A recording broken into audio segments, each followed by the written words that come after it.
있대요. Why? 신이 주는 선물은 그분이 꼭 그러지 않으셔도 되는데 포장을 해서 준 겁니다. 예. 그 포장은 프로블럼이라고 하는 문제로 포장을 했습니다. 그래서 이 세상에 많은 사람들이 신으로부터 선물을 받았는데 그게 선물인 줄 모르고 팽개쳐버리는 경우가 많은 일입니다. 근데 리얼리스틱 아티미스트들은 그 포장지를 꼭 뜯어봅니다. 그래야 직성이 풀립니다. 예, 문제를 봤는데 다른 사람들은 문제니까 치워버리는데 현실적인 아티미스트들은 인생이 문제의 연속이다라고 하는 것을 인정합니다. 확실히 알고 있습니다. 삶이 문제가 없는, 그래서 제가 돈키호테가 아니다라고 얘기를 하는 겁니다. 내가 어떤 일을 시작을 했는데 올해 새로운 마음으로 일을 시작했으니까 2014년 12월 31일까지 나는 아무 문제 없이 내가 생각한 목표까지 달려갈 것이야 라고 생각하지 않는 거죠. 반드시라고 해도 좋을 만큼 문제는 나타날 겁니다. 근데 그 문제가 선물의 포장지라는 것을 안다는 거죠. 그게 현실적 낙천주의자들이 갖는 인생입니다. 그래서 이런 말을 많이 한다고 그러네요. That's good. That's right. 잘 됐네 뭐. 예를 들어서 오늘 미팅 약속이 있어서 이 강의장에 오려고 1시간 전에 그 주차장에 와서 딱 내 차 키를 열었더니 스마트 키죠. 그냥 가서 열려고 하겠더니 차가 왠지 기울어져 있어요. 딱 보니까 왼쪽에 바퀴가 나요. 그때 어떻게 하느냐는 우리의 선택이죠. 근데 리얼리스틱 아티비스트는 황당한 선택을 하죠. 데스크 잘 됐네. 그러지 않아도 밥 먹고 좀 운동이 부족해도 걸어가지 뭐. 서로 불편하지 않습니다. 20세기에 위대한 발견이 하나 있습니다. 저는 전공이 이공계 쪽은 아닙니다. 그게 느껴지시죠? 전공 그쪽은 아닙니다만 20세기에 아인슈타인이 발명한 것 못지않은 발견이 하나 있다고 합니다. 혹시 여기에 심리학을 전공하신 분들이 계신지 모르겠습니다만 파블로프의 조건 반사를 아시죠? 유명한 실험이죠. 그걸 심리학 학자들이나 학생들은 SR 이론이라고 합니다. 제가 학부 때 생활과 심리학 교양 과목으로 들었는지 훌륭하게 기억을 하고 써먹습니다. SR, S가 스티뮬러스 맞죠? 자극. R, 리스판스. 자극, 반응. 유명한 실험이라 아실 겁니다. 먹이를 줄 때마다 종을 쳐서 스티뮬러스. 종을 쳐서 줬더니 R. 그 파블로프의 개가 음식만 보면이 아니라 종만 올리면 침을 지르는 조건 반사적이에요. 자, 근데 오늘날 20세기 위대한 발견이라고 했습니다. 오늘날 우리가 아까 서두에 호모사피엔스라고 얘기를 했었잖아요. 방금 얘기는 파블로프의 개의 이야기잖아요. 근데 삶에 있어서 파블로프의 개와 같은 조건 반사적인 반응을 하는 사람이나 마주쳐도 그런 경우가 꽤 있지 않나요? 없었다고요? 예컨대 평소에는 아무렇지도 않은데 함께 일하는 상사가 다른 말에는 내가 반응을 안 하는데 못 배운 놈 그러면 나는 그때 못 참아. 예를 들어서 그 말만 하면 조건반사. 그러니까 다른 욕을 아무리 심하게 해도 나는 데스크 하는 사람인데 나에게 아킬레스가 하나 있어.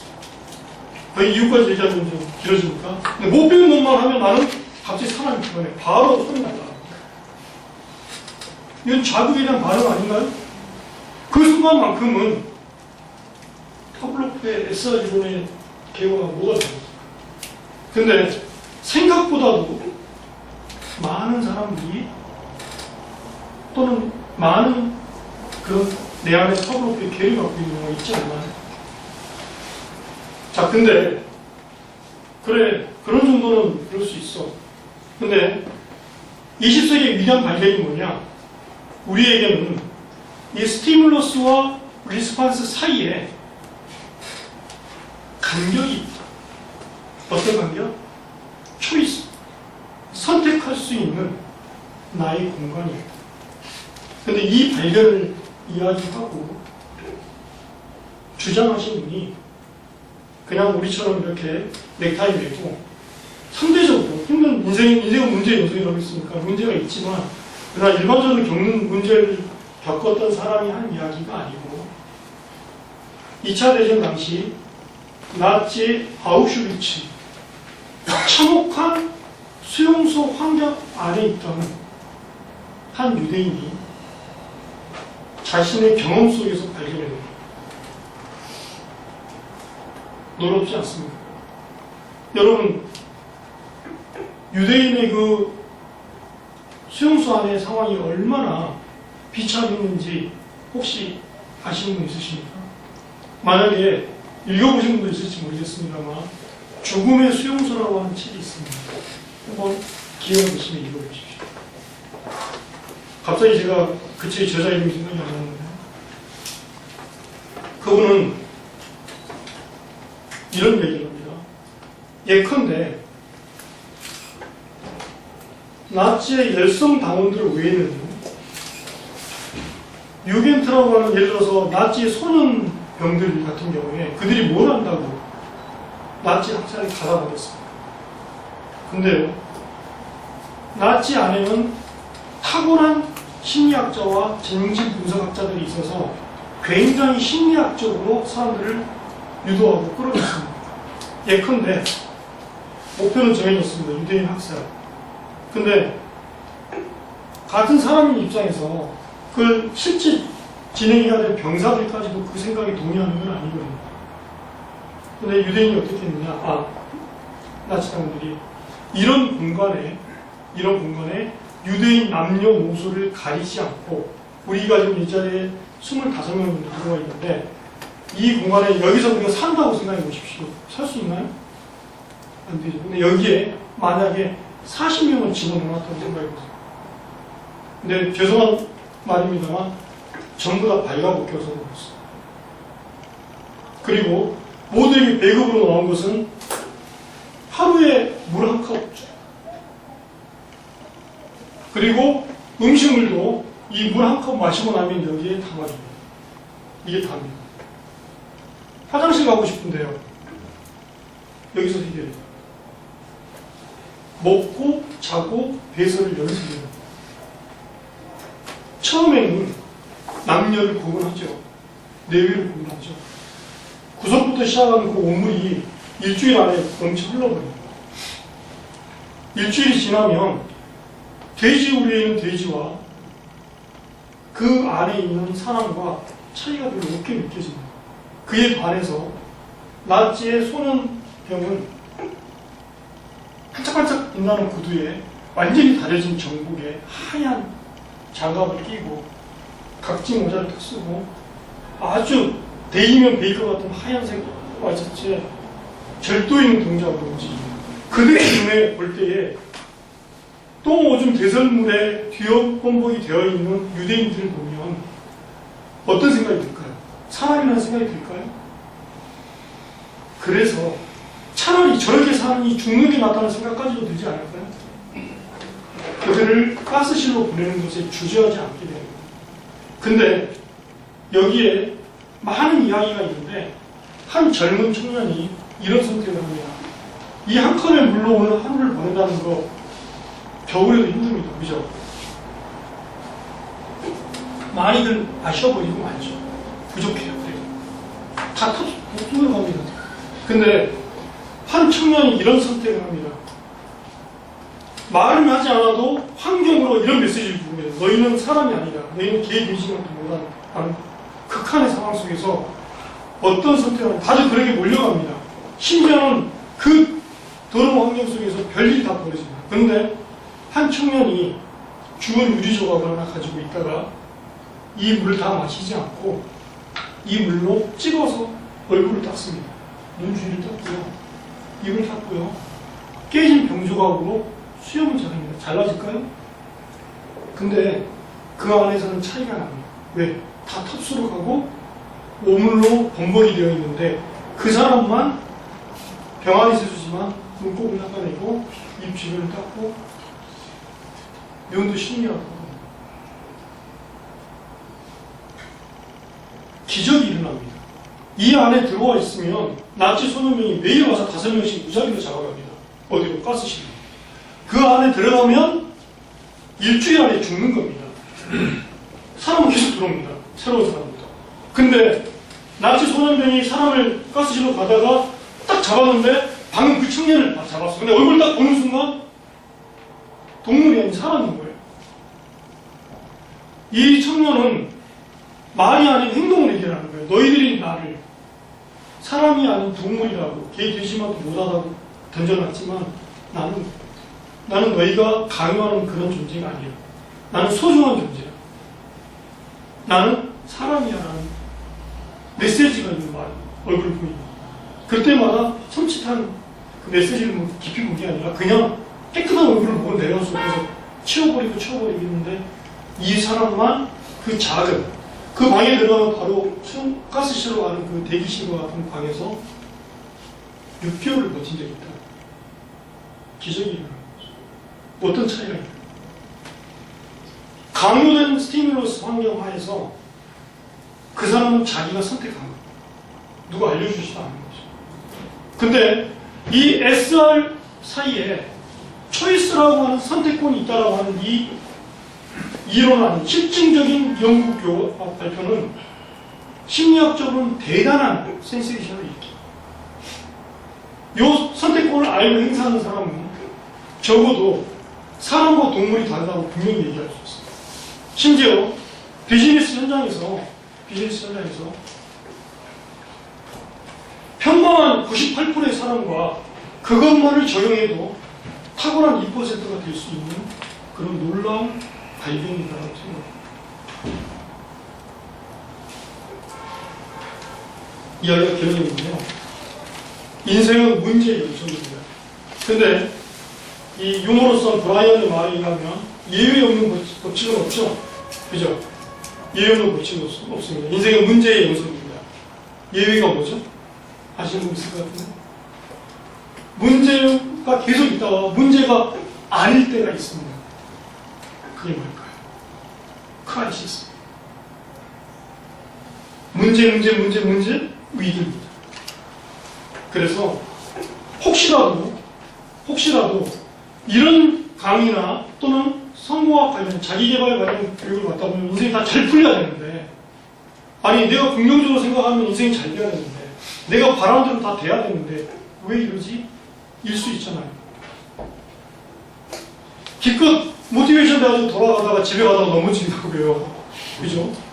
뭘 이제 평소에 그런 일도 없었던 일이 생기잖아요. 그러나 인생은 문제와 문제 사이에 가끔 위기가 있다는 겁니다. 그것을 리얼리스틱 아티미스트는 알고 있습니다. 그럼에도 불구하고 그들은 선택한 거죠. 저는 감히 선택이라고 생각합니다. 가장 행복한 사람은 이걸 알고 하는 것이 아니라 내추럴 본 아티미스트가 최고인 것 같습니다. 이론적인 필요 없잖아요. 삶이 그런 거죠. 태도가. 그런데 혹 그게 아니더라면 방금 제가 말씀드렸던 스티뮬러스와 자극과 반응 사이에는 내가 어떠한 경우에도 어떠한 환경 속에서도 선택할 수 있다는 이 초이스, 선택권을 움켜주시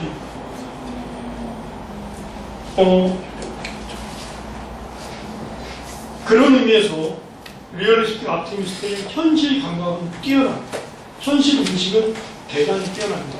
그런데 반면에 이들은 그들만의 독특한 비현실적인 기대를 합니다. 어떤 비현실적인 기대일까요? 난 잘 된다. 내 인생은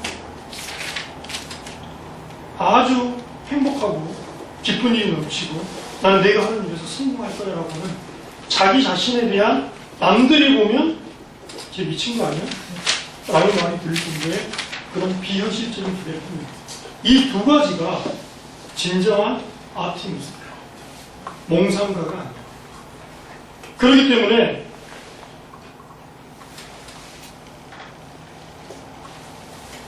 이들은 이 최상의 믿음을 바탕으로 한 내 인생은 잘 될 것이고 그걸 난 반드시 성공할 것이고 행복한 삶을 살 것이다라고 하는 이 믿음 때문에 필연적으로 남들보다 좀 돋보이는 두 가지의 행동이 나타납니다.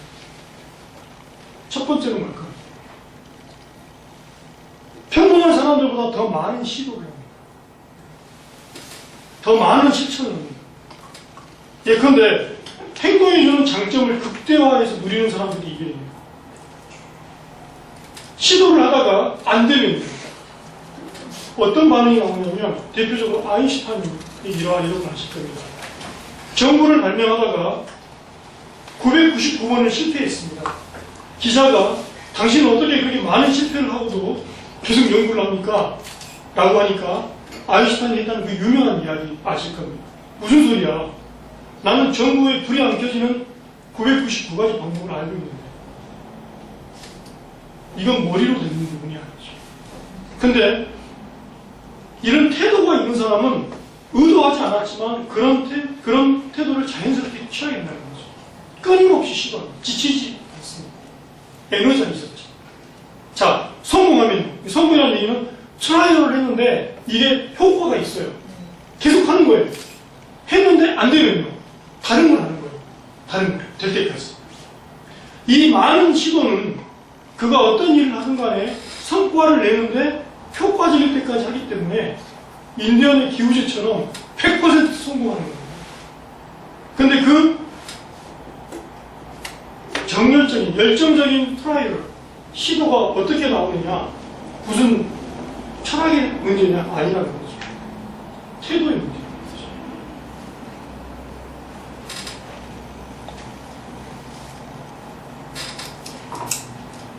두 번째는요, 비슷한 얘기에 다른 표현일 수 있을지 모릅니다만,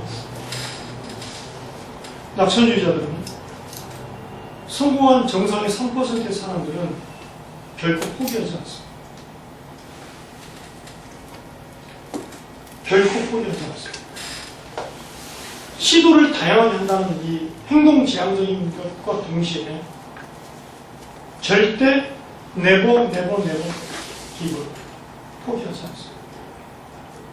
그래서 우리가 얘기하는 이미 비즈니스 현장에서 많은 분들의 스피치를 통해서든 교육과 강의를 통해서든 이런 단편적인 이야기들을 많이 들었는데 그 이유 중에 하나가 전제가 되는 것이 리얼리스틱, 아티미스틱 태도를 가진 사람에게는 너무나 다양스러운 거죠. 너무나 다양스러운 태도로, 행동으로 나오는 거죠.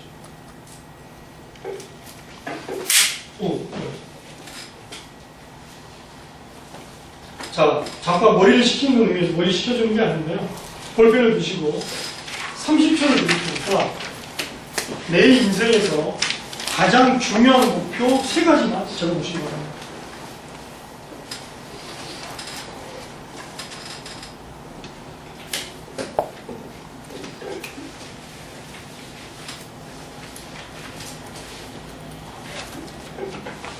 적어보셨나요?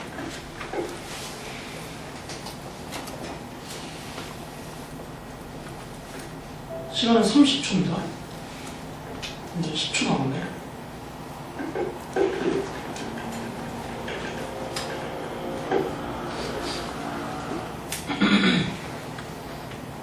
네, 거기까지.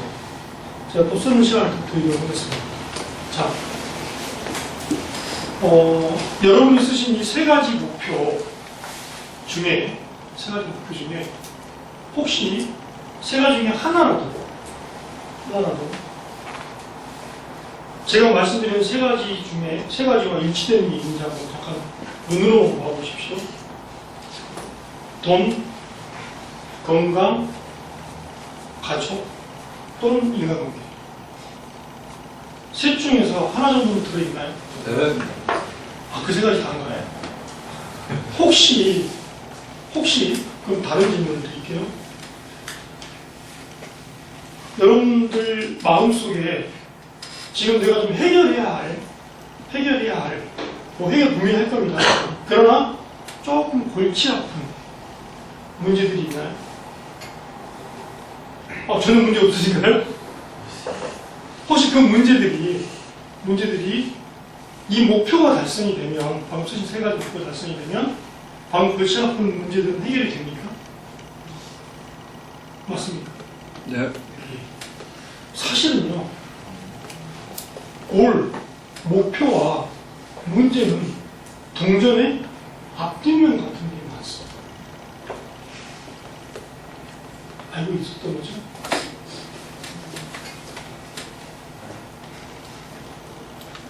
제가 이제 정리를 하면서 여러분들에게 오늘은 지금부터는 생각을 머리가 아닌 볼펜 끝으로 하도록 좀 유도를 좀 할 겁니다.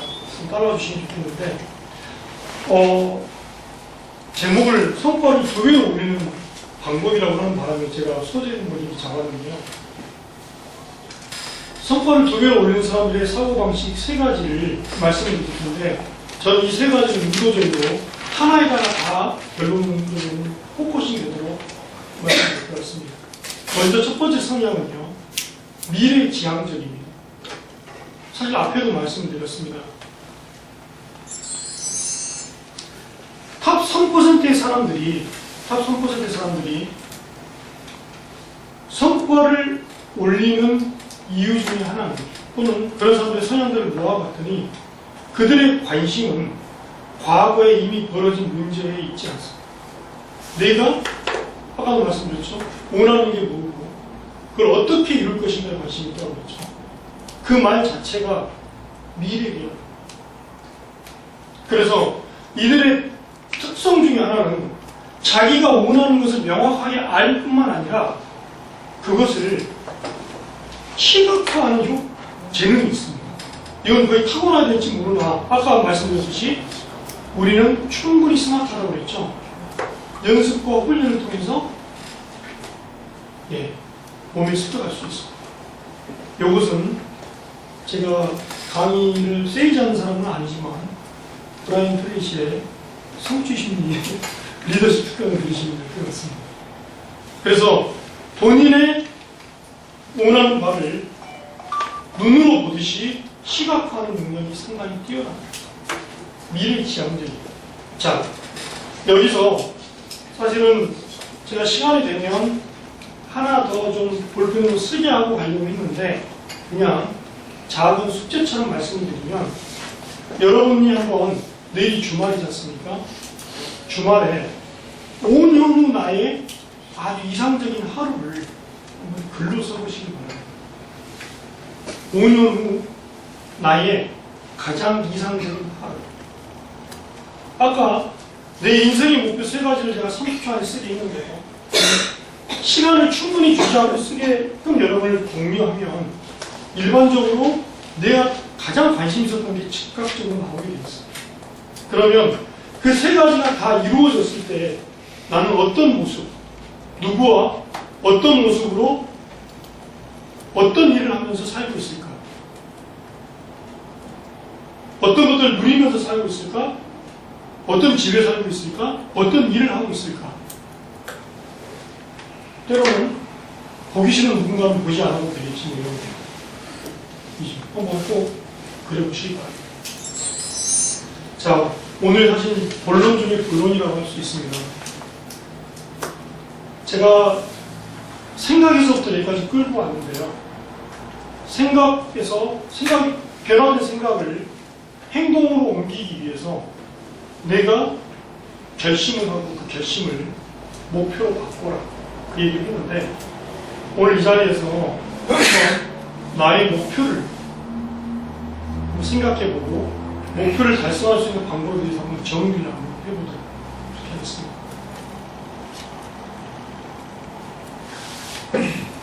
남자들은 대부분 사격을 해봤을 겁니다. 총을 들고 아무렇게나 쏘면 뭔가가 맞게는 되어 있죠. 그죠? 뭔가가 맞게는 되어 있을 겁니다. 근데 제가 아까 이런 질문을 드렸습니다. 첫 번째 동영상을 보여드리면서 그 짜임새에 있는 마지막 그 골, 정말 감동적인 프로포즈가 어쩌다 찍다 보니까 그렇게 됐을까라고 누군가 얘기한다면 믿으시겠어요? 라고 할 때 아무도 동의하지 않으셨죠. 그죠? 의미 있는 결과, 우리가 원하는 탁월한 결과는 결코 그냥 어쩌다 보니까 되는 경우는 없습니다. 타겟이 없는데 그 타겟 자체를 맞출 수가 없지 않습니다.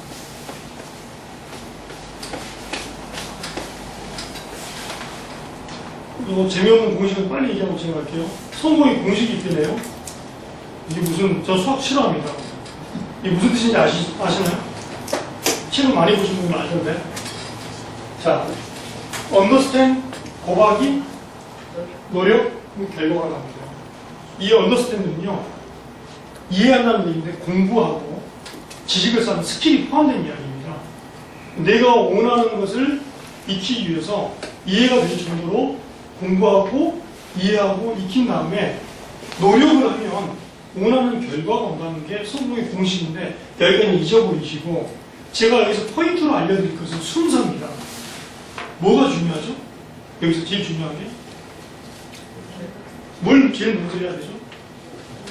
노력을 제일 먼저 해야 되나요? 예, 빙고. 내가 뭘 익히는 게 중요한 게 아니고 뭔가 열심히 하는 게 중요한 게 아니고 내가 원하는 결과를 먼저 정하는 거. 실은 이게 1번입니다. 순서가 이게 1번이고 그 다음에 익히고 노력은 하더라고요. 이게 성공의 공식이 주는 실제 포커스입니다. 뭐 노력하고 뭐 많이 알면 되는 것이 이게 아니고 그 노력과 공부가 익히는 그 기술이 무엇을 원해서 하는 건지라는 이 타겟, 리절트가 분명해야 한다. 원하는 리절트를 가지고 U와 E를 할 때에 원하는 리절트가 나오지 그냥 무작정 공부하고 무작정 노력하면 뭐가 될지 아무도 모르는 거예요. 맞죠? 이 자리에 계신 분들은 비행기를 많이 타보셨을 텐데 제가 좋아하는 예화여서 말씀을 드립니다.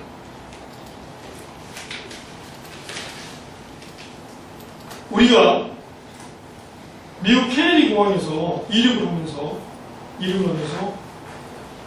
비행기 기장이 영어로 얘기를 합니다. 자, 승객 여러분 즐거운 여행 되십시오. 우리 비행기는 15시간 후에 2014년 1월 10일 8시 반에 인천공항에 도착할 겁니다. 어나운스를 하고 15시간 비행을 떠난 다음에 2014년 1월 10일 8시 30분에 그 비행기는 어디에 도착합니까? 네, 인천공항에 정확하게 도착합니다. 자, 제가 아는 분 중에 대한항공 출신이 몇 분 계십니다. 그런데 예를 들어볼게요. 여기가 미국 이쪽 있을 것 같은데 여기 미국인데 항로라는 게 있는 거 아시죠? 비행기도 고속도로처럼 항로라는 게 있습니다. 헐리우드 영화 보면 이게 어떨 때 보면 띠띠띠띠 이렇게 손으로 그어서 이렇게 보여주잖아요. 그죠? 항로라는 게 있습니다. 그 항로대로 가야 한다라고 가리키고 있고 또 알고 있습니다. 자, 그러면 케네디 공항에서 출발한 그 비행기가 15시간 후에 정확하게 인천공항에 도착했어요. 너무 잘한 거죠. 그죠? 그러면 15시간 동안에 그 항로에 몇 시간 정도나 정확하게 항로대로 가고 있었어요. 퍼센트로 얘기하면 15시간을 100이라고 얘기할 때에 몇 퍼센트 정도나 그 항로, 주어진 항로에 있었기 때문에 정확하게 도착을 해요. 만약에 시험 문제처럼 한번 내볼게요. 1번 항로에 있었던 걸 얘기하는 겁니다. 1번 5%, 2번 50%, 3번 75%, 4번 95%. 몇 번일까요? 1번 힘내시고 1번 5%고 2번 50%, 3번 75%, 네. 4번 95%. 제대로 도착하기 위해서는 그 항로를 거의 준수해야 되겠죠. 근데 놀랍게도 비행기가 그 정해진 항로대로 가기라는 불가능해요. 비행기는 그 임무에 주어진 선대로 가는 것보다 기류에 의해서 떴다가 내려갔다가 때로는 옆으로도 갔다가 심지어는 다른 데로도 간대요. 우리는 그 모르고 기내식 먹고 즐기는 그 시간에 다른 데로 가기도 한대요. 근데 놀랍게도 95%의 시간 사실 그 이상입니다. 를 항로대로 못 가는 그 비행기가 15시간은 정확하게 어디에요? 목적지에 랜딩합니다. 그럼 뭘 뜻할까요? 투정. 네? 투정. 목표를 향해서. 예, 그런 말씀이죠. 그렇죠. 목표를 향해서 끊임없는 수정을 하는 거죠. 수정도 포인트입니다만 목표가 있기 때문에 수정이 문제인 거죠. 목적지가 있기 때문에 정해진 시간에 정해진 곳에 도착합니다. 설령 대부분의 시간 동안에 그걸 벗어나 있더라도 이게 저는 이 얘기를 처음 들었을 때 너무 위로가 되는 거예요. 아니 올 한 해 목표를 세웠는데 치열하게 생각하면서 가는데 어떨 때 보면은 내가 원하는 좀 이따가 뭐 리스트를 또 쓰겠습니다만 그런 행동대로 하고 있지 않아요. 어떨 때는 그냥 생각만 있어요. 머릿속에 내 목표만. 근데 이 이해는 우리가 그 목표를 포기하지만 않는다면 내가 그 목표만 그래서 확 움직여지고 있다면 그리고 어떻게 그걸 달성할 것인가만 붙들고 있다면 내가 정한 기한에 달성할 수 있다는 메시지를 저는 받았어요. 근데 놀랍게도 되더라고요. 오늘 혹시 2, 3, 4번이라고 90%나 75%나 95% 이상 항로에 있었어야만이 정해진 시간에 갈 수 있지 않았을까라고 생각하셨던 분들이라면 저와 유사한 마음의 위안이 좀 되셨으면 좋겠습니다. 자, 불 좀 돌려주세요. 뒤에다가. 한 장씩만 받아주세요. 무슨 만수표도 아니고.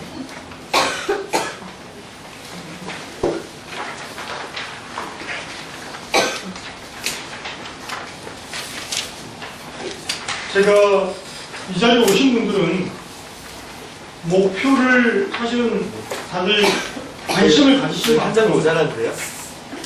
예, 있습니다. 감사합니다.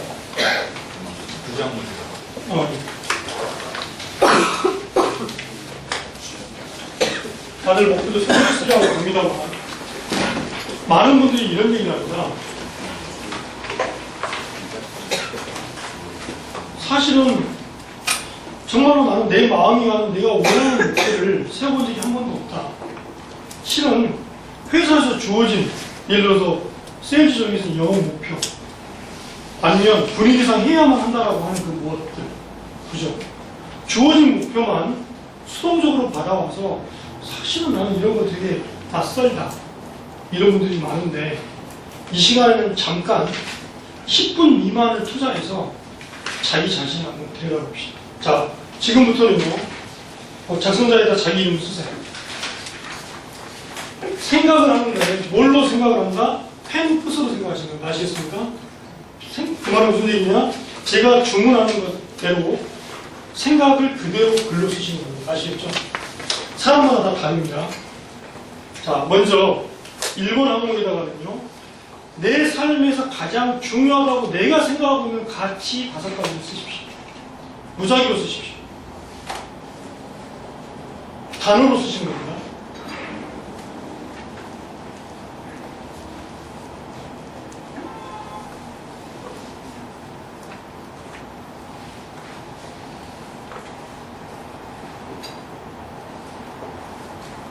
다섯 가지를 일필휘지로 쓰신 분은 거기에 우선순위를 1부터 5까지 매겨보신 거예요. 보통은 쓴 순서가 대부분입니다만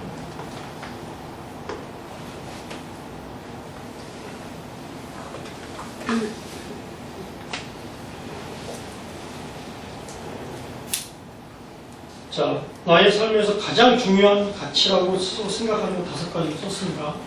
두 번째는요. 아까 했던 건데요. 가장 중요한 인생 목표 세 가지.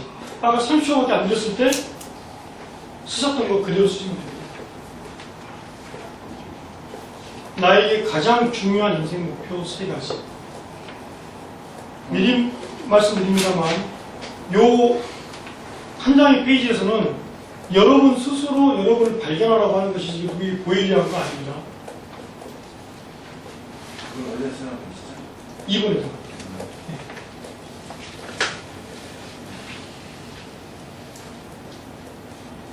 가장 중요한 인생 목표 세 가지 쓰셨죠. 세 번째는요. 자, 여러분들 정기 건강검진을 받으셨는데 방금 의사가 불러서 여러분에게 두 가지, 한 가지 좋은 소식과 한 가지 슬픈 소식을 알려줍니다. 한 가지 좋은 소식은 앞으로 6개월 동안 굉장히 활기차게 열정적으로 살 수 있는데 나쁜 건 정확하게 6개월 뒤에 돌아가잖아요. 근데 세계적인 권위자의 이야기라 이 희귀병에서 벗어날 길이 없다는 거예요. 6개월밖에 못 산다면 나는 뭘 할 건가? 누구와 어떤 시간을 보낼 것인가? 어떤 일을 할 것인가? 아니, 하고 싶은 거를 써보십시오. 세 번째, 3이라고 되어 있습니다.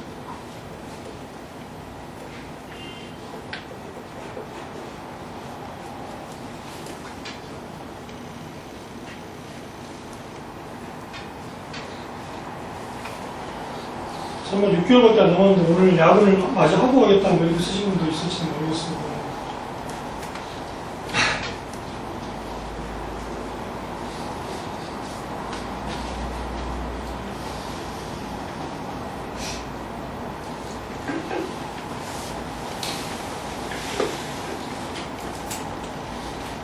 (4번은요) 지금 잊어버렸던 복권이 여러분에게 당첨이 돼서 세금을 떼고 100억이 여러분 앞에 바로 놓여졌습니다. 근데 시간은 2분입니다. 2분 안에 여러분이 용도를 쓰는 대로만 드립니다.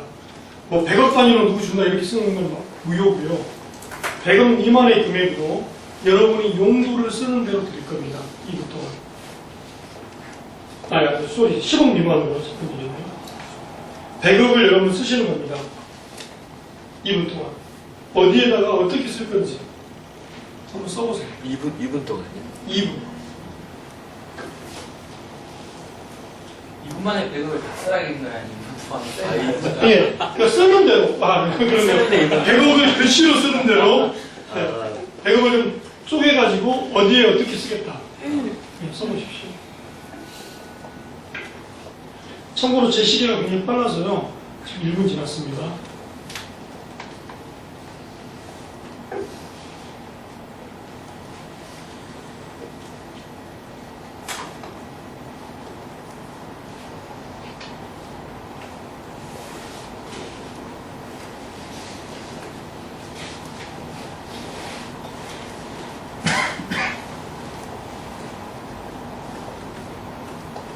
자, 이제 10초 남았네요. 야, 100억 쓰는 거 참 쉽네요. 쓰기만 하면 되니까요. 네, 됐습니다. 여기까지.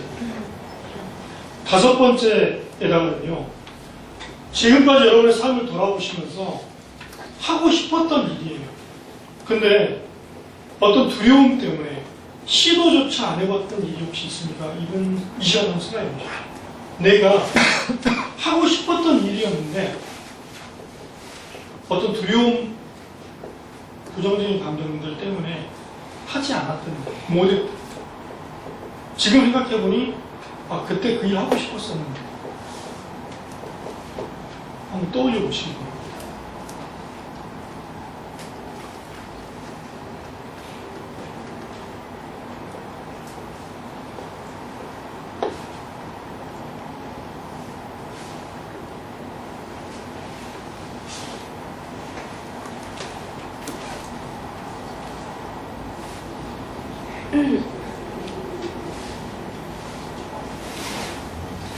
여섯 번째는요. 지금 현재 여러분이 가장 좋아하는 일이 뭡니까? 한번 써보십시오. 내가 가장 좋아하는 일. 어떤 일을 하면 내가 정말 엔돌핀이 막 솟구치고 돈과 관계없이 대가와 관계없이 나는 이런 일을 하는 게 정말 즐겁고 행복하다. 더 나아가서 나는 이 일을 하면 내 자존감이 높아진다. 만족감이 극도로 높아진다. 물론 돈이 많이 벌려서일 수도 있는데 그럴 수도 있고 돈이 안 벌려도 좋으나 내가 정말 좋아하는 일, 내 자존감을 높여주는 일, 만족감을 극대화시켜주는 일 써보십시오. 그게 지금 내가 하는 일일 수도 있고 전혀 다른 일일 수도 있어요. 마지막으로요. 여러분이 지금 쓰는, 자, 신중하게 써야 됩니다. 지금 쓰는 가급적이면 구체적이셔야 됩니다. 지금 쓰라고 하는 구체적인 소원을 쓰면 알라딘의 요술램프의 지니가 여러분 앞에 있어서 쓰는 순간 바로 이루어집니다. 그러면 어떤 소원을 구하겠습니까? 그 한 가지 소원을 써보세요. 구체적으로.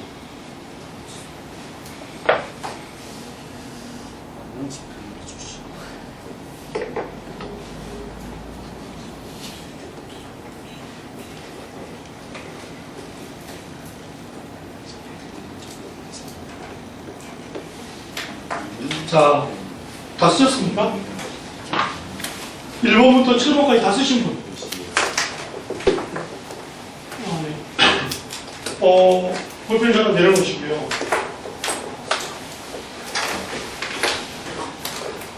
지금까지 약 10분 정도에 걸쳐서 7가지를 써봤는데 사실 중복되는 질문들이 좀 있기도 했어요. 근데 꼭 우리 중에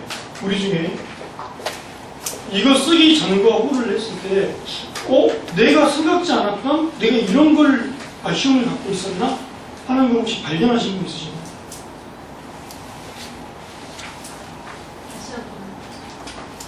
이걸 쓰면서 내가 이런 걸 하고 싶어 했었나 하는 걸 혹시 발견하신 분 있으실까요? 얘기 한번 해주셔도 돼요. 네. 5번에 하고 싶었던, 시도하고 싶었던 거에 네. 제가 좀 두려워서 못했는데 익스트림 스포츠 같은 걸 하고 싶다는 그러셨어요. 성함이? 남명수. 자, 우리 남명숙 선생님께 선물 한번 드리도록 하겠습니다. 박수 한번 주시죠. 저랑 비슷한 포인트에서 느끼셨는데, 저는 전공이 법학입니다. 법학인데, 요즘 문학이 굉장히 좋아져서 5손가락 안에 들어가는 S대입니다. 서울대는 아닙니다. 근데 제가 석사까지 했어요. 성법 전공을 했습니다. 근데 언젠가 제가 이 과정대로 쭉 제 혼자 있는 시간에 한번 적어 내려가다가 5번을 쓰면서 내가 깜짝 놀랐어요. 조용한 시간에 집중해서 쓰다가 뭘 느꼈냐면 저는 단 한 번도 지금까지 지내온 사람이 후회가 없다고 생각을 했어요. 건방지. 또 고집스럽게 고집 주장했던 거. 근데 5번 항목에서 제가 뭘 갑자기 딱 느꼈냐면 돌아보니까 내가 대학원을 마치고 지금 제 아내를 만났거든요. 대학원을 마치게 됐죠. 문안동료 외동딸인데 고시 공부하는 가난한 학생한테 안 주려고 그래서 또 여러 가지 이유도 있어서 LG그룹에 입사를 하면서 교제를 계속하고 결혼을 했습니다. 친구들이랑. 근데 그래서 저는 그때를 기억하기를 그냥 물 흐르듯이 나는 내 고시는 접고 편안하게 이상 안 되겠다. 더 이상 공부할 필요 없고 그래서 나는 잡을 얻어야겠다고 왔다고 생각하고 나름 작지만 의미 있는 성공들을 밟으면서 왔다고 생각을 했어요. 근데 그날 제가 저를 돌아보니 그 타이밍에 내가 진짜 하고 싶었던 게 있었던 걸 갑자기 본 거예요. 내 뒷모습. 뭘 내가 하고 싶었었냐면 유학을 가고 싶었다. 실은 내 마음에 내가 공부하고 싶어 했구나는 걸 40대에 느꼈어요. 20대 후반에 지금 내가 어린 거죠. 어린 나에게 갑자기 연민이 생기는 거예요. 근데 의도했던 말은 아닌데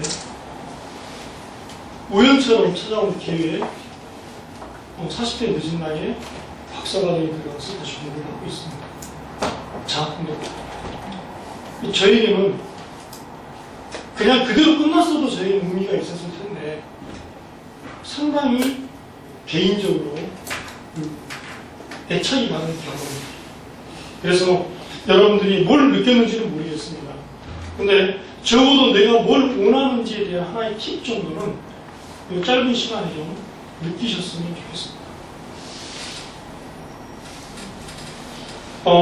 사실은 시간이 제가 시간 조절을 좀 잘못한 것 같네요. 본론이지만 본론 여기까지 다 하고 제가 결론을 사실은 풍부하게 준비했던 것을 요약하면 되니까 너무 아쉽게 생각하지 않으셔도 될 것 같습니다. 나만 아쉬운지 모르겠는데. 자, 그러면 내가 설정한 목표를 달성하기 위한 방법을 한번 짚고 가보겠습니다. 자, 목표 설정에 대한 몇 가지 이론이 있습니다. 그러니까 굿골, 좋은 목표를 설정하기 위한 방법들이 있습니다. 또는 좋은 목표라고 하는 것의 요건들을 여러분들은 아실 겁니다. 그 중에 하나만 잠깐 말로 넘어가면 좋은 목표의 요소로 제가 오늘 제가 짧게 이동을 드릴 때 스마트라는 걸 아시죠? 스마트의 S는 뭐죠? 스페시픽, 구체적이라는 거죠. 구체적일 것. 좋은 목표는 구체적입니다. M은요? measurable. 측정 가능해야 합니다. 숫자로 측정 가능한 목표가 좋은 목표. A는요?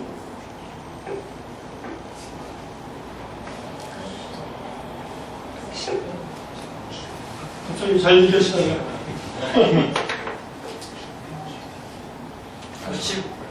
네, 어취버블. 달성 가능해야 합니다. R은요? 예, 리얼리스틱. 가끔 리절트 오리엔티드 이런 얘기 하는데 너무 동어 반복인 것 같아서 리얼리스틱이 있고요. 마지막 T가 뭐죠? 예, 교재는 거의 타임 바운디드로 되어 있는데 국내 제가 쓰는 경우에는 뭐 타임 베이스 뭐 이렇게도 많이 합니다만 타임 바운디드가 거의 언어에 맞는 것 같습니다. 근데 여기서 다 중요한데 스페시픽과 S와 마지막 타운 바운드를 꼭 기억하시기 바랍니다. 기한이 정해지지 않은 목표는 더 이상 목표가 아닙니다. 맞죠?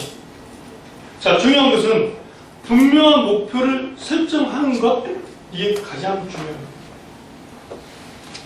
자, 분명한 목표를 설정하는데 저는 오늘 2단계인 이것만 여러분이 실행에 옮기셔도 목표 달성에는 지금보다는 50% 이상의 확률로 달성의 확률을 높여주기라고 합니다. 저는 저희 지점원들이나 과외 팀원들이나 또는 동료들에게 가끔 이럴 때가 있습니다. 빈 노트를 한번 이렇게 줍니다. 여러분들 중고등학교 시절에 저희 때는 깜지라고 하는 무식한 표현을 썼는데 줄이 없는 갱지 같은 걸 이렇게 바인딩 해놓은 노트를 얘기합니다. 아시죠? 문제? 거기에 2014 1월 10일 씁니다. 크게 큼직큼직하게. 왜? 하루에 이제 한 장 쓰는 겁니다.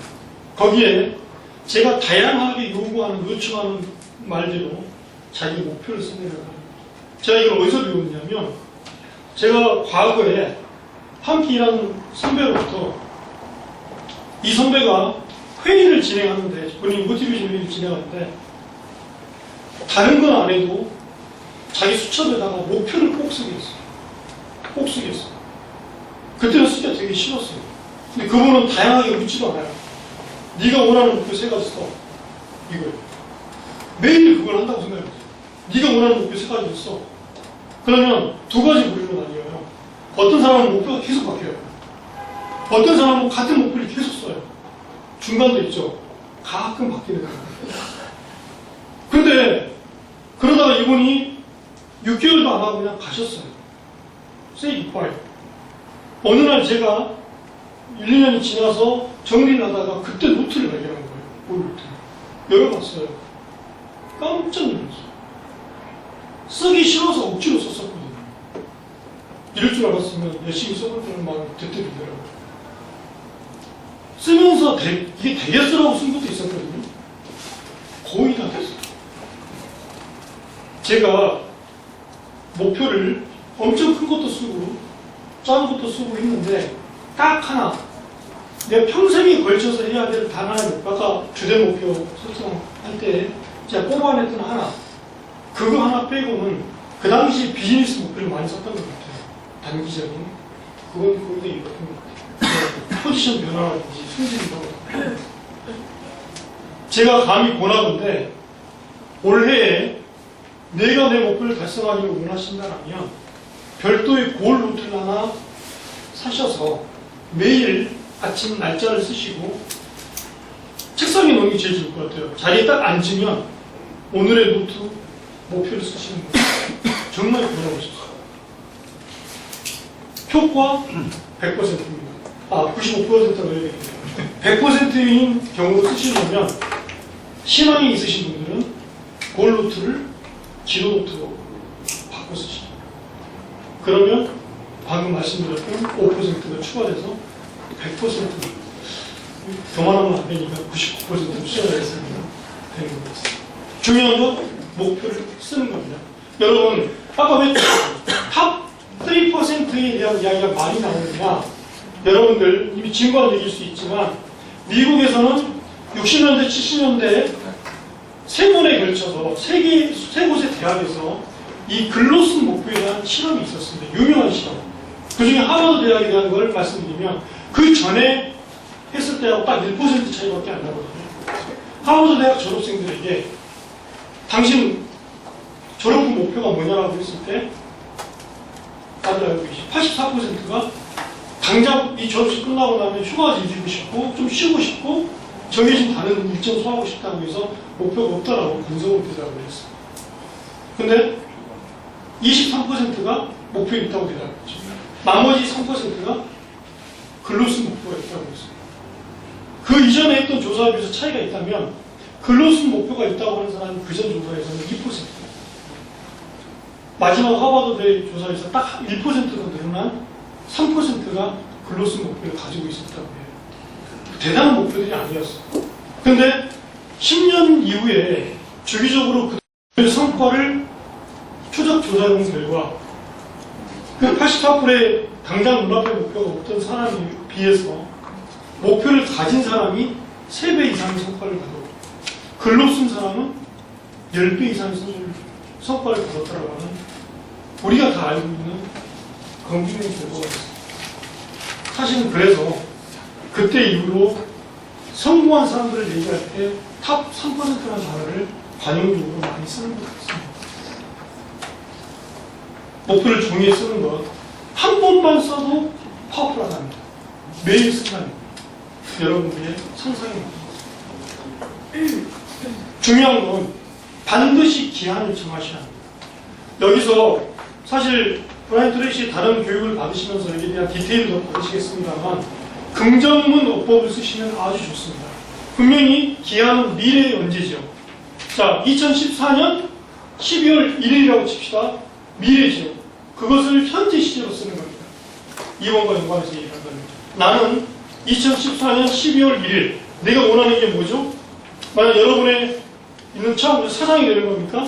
이렇게 쓰는 겁니다. 나는 내 회사의 사장이에요. 라고 쓰는 겁니다. 미래를 현재 시제로 쓰시는 겁니다. 중요한 건 여기서 포인트는 기한이 있어야 한다는 겁니다. 기한을 반드시 기입하십시오. 사실 이 포인트에서 여러분에게 하고 싶은 얘기가 많은데 여러분 마인드 스톰이라는 단어 아시나요? 브레인 스토밍 말고 마인드 스톰이라는 단어 아시나요? 사실은 이 마인드 스토밍을 우리가 훈련해서 여러 번 적용만 할 수 있다면 상당히 놀라운 성과를 거둘 수 있습니다. 생각만으로도. 그리고 이 생각이 액션으로 행동으로 굉장히 밀접하게 갈 수 있습니다. 거기에 대한 부분인데요. 지금은 시험 관계상 제가 못 드립니다만 가시면서 오늘 이 아주 간단한 양식을 여러분도 만들 수 있는데 이 양식을 가지고 내일까지 미루지 마십시오. 오늘 자정까지 집에 가셔서 올해의 여러분 목표 10가지를 꼭 써보십시오. 저는 매년 12월에 이걸 쓰고 있습니다. 저희 가족도 쓰고 있습니다.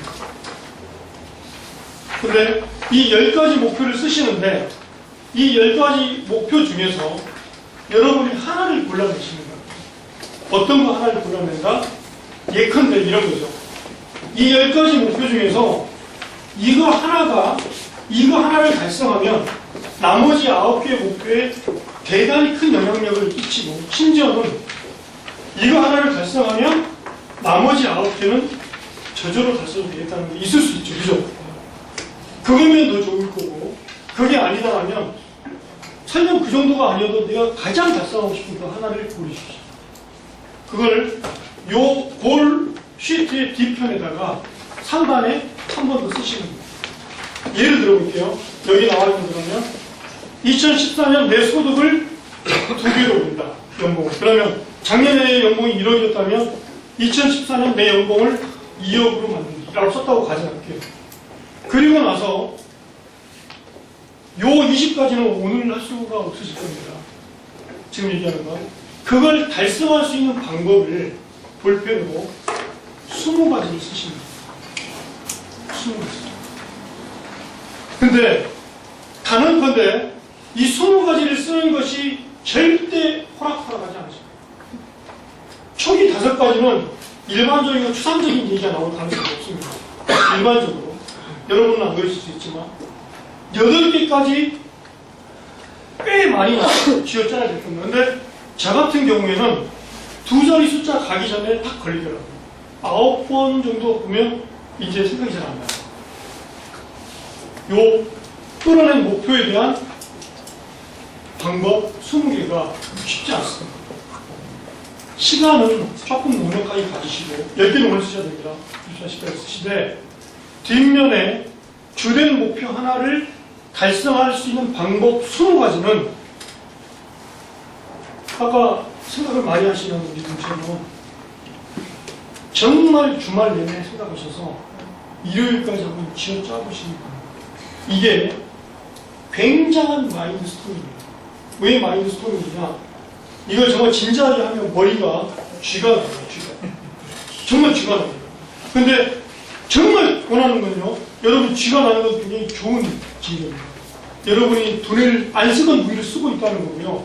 적어도 목표 달성에 관한 행동으로, 아까 우리가 얘기했죠. 생각과 행동 사이 그 간격이 많이 벌어졌는데 간격에 갈 수 있는 자극과 힘을 여러분이 두뇌로부터 끌어내고 있다는 신호예요. 그 쥐나는 걸 즐기셔야 돼요. 20개를 가셔야 돼요. 20개까지 가보세요. 정말로 그것만 하시면 목표 달성에 대한 걸로 시작해서 여러분 굉장한 비결 하나를 얻는 거예요. 자, 서두에 기회가 되면 요즘 유행하는 몰입에 대한 걸 한번 우리 정말 스터디 한번 해보고 싶다는 살짝 그런 얘기 비쳤는데, 몰입은요, 이 훈련을 자연스럽게 되게 해줍니다. 반대로 요구하는 것이 이 마인드 스토밍이 몰입과 상당히 유사한 게 있습니다. 그래서 여기까지 가는데 이 중에 보면 상급반이 있어요. 이 중에 상급반에게 한 번 더 도전적인 과제를 드립니다. 20개가 나왔잖아요. 어떻게 이 어렵게 쥐가 나서 뺐어? 그죠? 그 20개의 방법 중에서 다시 원띵 하나를 핀셋으로 끄집어내듯이 끄집어내세요. 어떤 하나가 20가지 방법에 가장 많은 영향을 미치는 한 가지를 찾아내세요.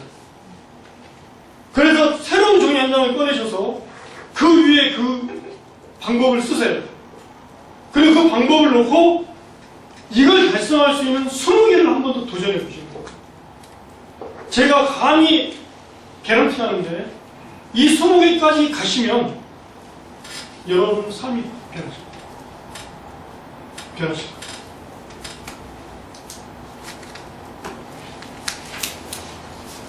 우리 중에 한 명만이라도 하실 수 있길 바랍니다. 저는 이 중에 한 명만 하면 오늘 제가 이 시간 예정되지 않았던, 사실 어떻게 원하지 않았던 이 시간을 썼던 보람을 느낄 것 같아요. 만약에 그런 분이 계시면 나중에 꼭 한번 연락 주세요. 밥을 살게. 정말로 꼭 그렇지. 이게 마인드 스토밍이라는 건데, 저는 사실은 제가 지금까지 말씀드린 거 제 생각은 없어요. 제가 이제 다시 이렇게 공부를 시작하면서 내 생각과 남의 생각을 구분하는 훈련을 하다 보니 솔직히 내 생각이 없는 게 되게 아쉬워요. 근데 뭐 그게 인생입니다. 근데 이 마인드 스토밍의 저자를 저는 누구로 생각하냐면 제가 알기에 브라이언 트레이시 것이 거의 없어요. 이분도 많은 책을 좀 이따가 사실 시간을 더 얘기할 방법도 있었는데 벤치마킹을 통해서 정리하신 분입니다.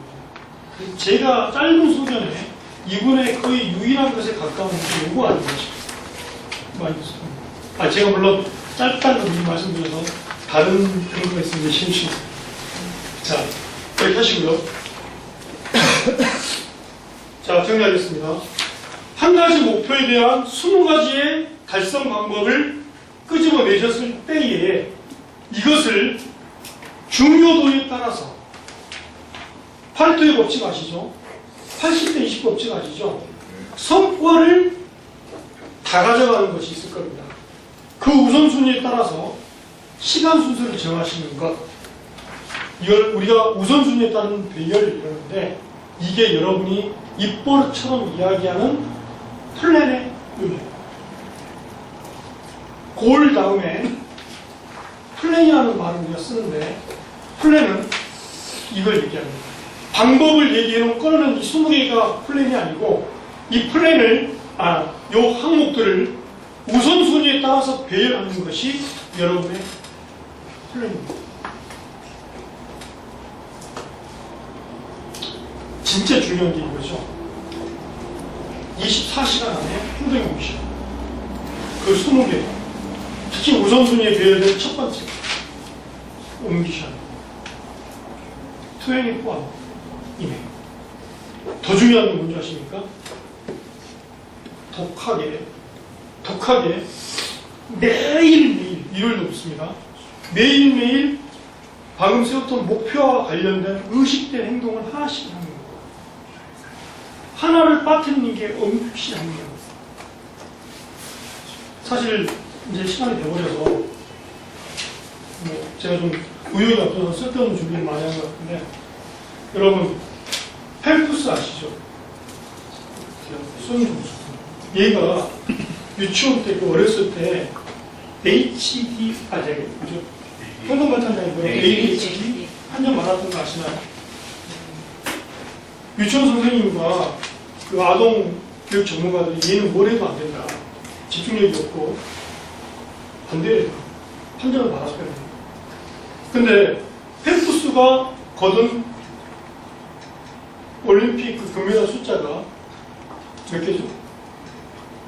나중에 찾아보세요. 여러분들 찾아보면 되니까 18개가 넘습니다. 아마 제가 20개인가 22개인가 헷갈리는데 그가 따낸 금메달 숫자를 가지고 만약에 그 사람이 개인이 아니고 국가였으면 10위 안에 들어요. 맞죠? 국가 순위이고요.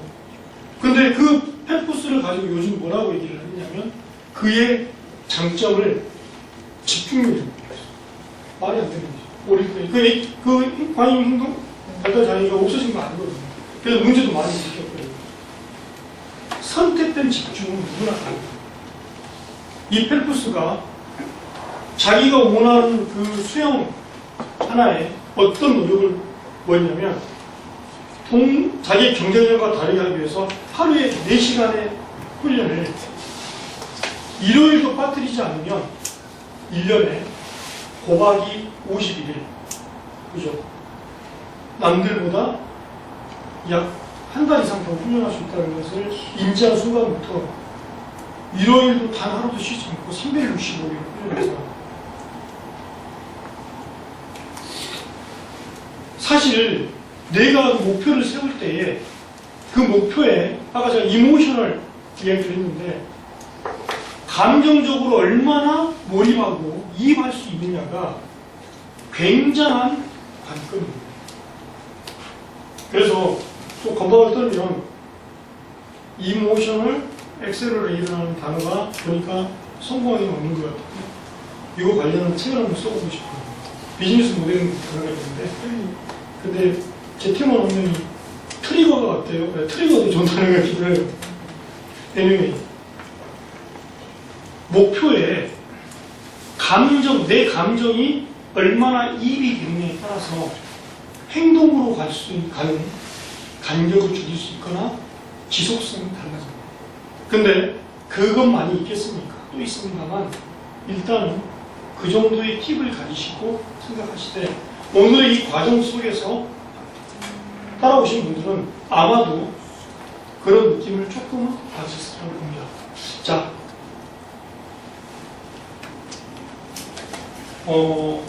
이 순서대로 여러분들이 말씀드렸고요.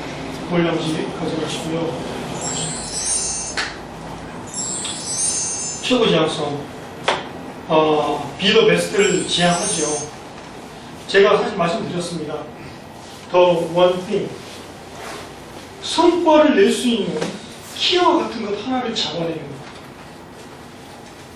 그래서 최고를 추구하는 것.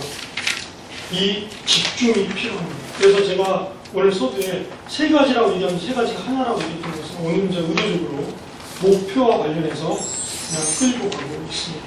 사실 이 부분에 대한 걸 제가 따로 준비를 했는데 정말 큰 성과를 얻고 싶으면 질문, 그래서 좋은 질문이 아니라 큰 질문을 해야 하고 큰 해답을 찾아야 하는데 오늘은 그냥 제가 스쳐 지나가던 말로 큰 질문이란 뭐냐? 큰 질문이란 뭐냐? 한마디만 하겠습니다. 스마트에서 스페시픽, 구체적이고 큰 질문, 구체적인 큰 질문이다. 이렇게만 말씀드리겠습니다. 구체적인 질문을 하는 것이 큰 질문이다라고만 오늘은 화두처럼 던지고 마무리를 했습니다. 여기서 큰 해답을 찾는 방법은요. 브라이언 트레이시의 방법을 소개하면서 말씀드리겠습니다. 브라이언 트레이시의 강의를 많이 들어보신 분은 알겠지만 그분이 어느 한 분야에 관심이 있으면 일단 그 분야에 성공의 흔적을 찾습니다. 성공의 흔적을 어떻게 찾는 거죠? 그 분야를 먼저 접하고 자란 탁월한 성과를 거둔 사람들의 글, 책을 먼저 제일 쉽게 찾을 수 있어요. 책, 강연을 듣고 공통점을 찾아냅니다. 모아놓습니다. 근데 실은요, 학문을 하는 사람에게도 이것은 기본입니다. 보통은 논문을 쓴다면 이게 98%입니다. 맞죠? 근데 이것을 우리가 하는 말로 벤치마킹이라고 하죠. 자, 우리가 탁월하게 하는 방법 하나는 벤치마킹은 쉽습니다. 의지만 있고 의욕만 있으면 할 수 있습니다. 근데 여기서 이걸 잘하면 2% 정도 해당하는 뭐가 가능하다? 트렌딩이 가능합니다. 표현을 뭐라고 설명하기 어려우나 내가 관심 있는 이 분야의 현재 상황에 대한 것뿐만 아니라 예측이 가능했다는 거죠. 점쟁이가 된다는 게 아니라 그건 다음으로 넘기겠습니다. 할 얘기가 많지만 스코지가 무슨 얘기를 하려고 했는지 자, 마치면서 여러분 혹시라도 오늘 제가 드린 부족한 이 말씀 제가 쉬어간다고 말씀드렸습니다. 나누는 이 내용이 혹시 개인의 골로만 이해를 하셨습니까? 제가 이 그림을 하지는 않았습니다만 하면서 골을 향해 가는데 개인을 그리지 않았거든요. 이걸 선택을 했습니다. 여러 사람이 함께 다리를 모아가는 모습이죠. 진부한 얘기로 마치겠습니다. 책 제목이기도 합니다. 아프리카 속담이라고 하네요. 빨리 가려면 혼자 가고 멀리 가려면 함께 가라고. 정말로 탁월하고 거대한 큰 성공을 꿈꾸신다면 함께 하시기 바랍니다. 함께 할 수 있는 파트너를 찾으시고요. 특히나 가까이 있는 파트너를 소중히 여기십시오. 결혼하신 분들이라면 제일 먼저 배우자와 여러분의 그 큰 꿈을 공유하십시오. 미혼이시더라면 아니면 또 기혼자라 하더라도 함께 일하고 있는 동료, 상사와 부하 직원과 다 동료죠. 그들과 여러분의 큰 꿈을 공유하십시오.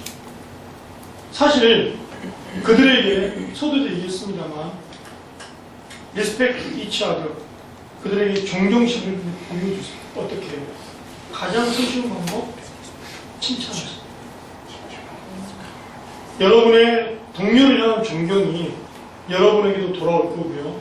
그것이 여러분 가슴속에 핏빛처럼 선명하게 있는 그 목표에 부메랑처럼 달성을 도와줄 거라고 확신합니다.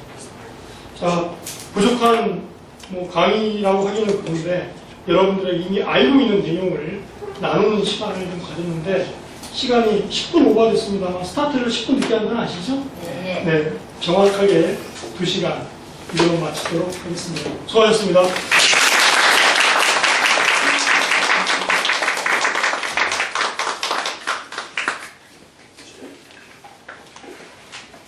재밌게 들으셨습니까? 네.